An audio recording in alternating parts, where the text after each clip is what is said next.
अब एक और बड़ी खबर इस समय मैं आपको बता देता हूं, यह भी फारस की खाड़ी से आ रही है।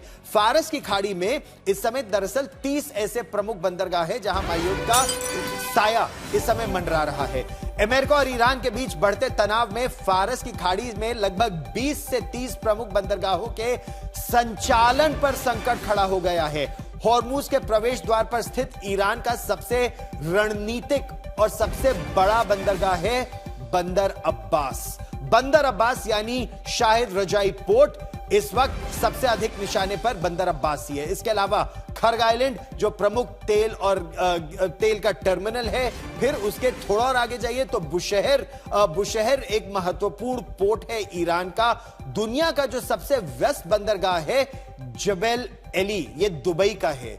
और सऊदी अरब का दमाम उसका एक पहले नाम था, अब किंग अब्दुल अजीज पोर्ट है, यह भी तनाव की जद में है। फिर कतर का रास लफान, उसके बारे में हम कई बार बात कर चुके हैं, जो दुनिया का सबसे बड़ा एलएनजी एक्सपोर्ट हब है। वहां से होने वाली गैस सप्लाई पर खतरा लगातार मंडराता जा रहा है।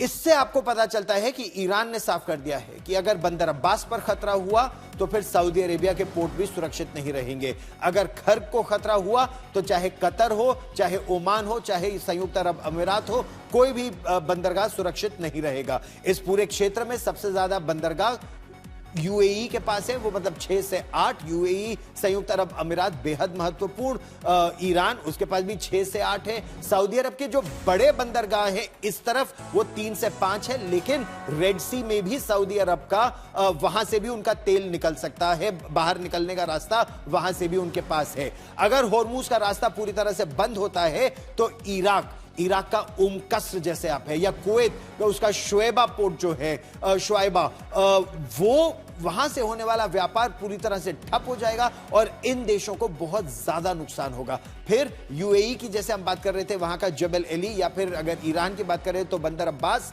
ये बहुत बिजी हब्स है। ग्लोबल सप्लाई चेन के लिए एक तरह से डेथ वारंट साबित हो सकता है, क्योंकि यहां से आवाजाही बेहद महत्वपूर्ण है।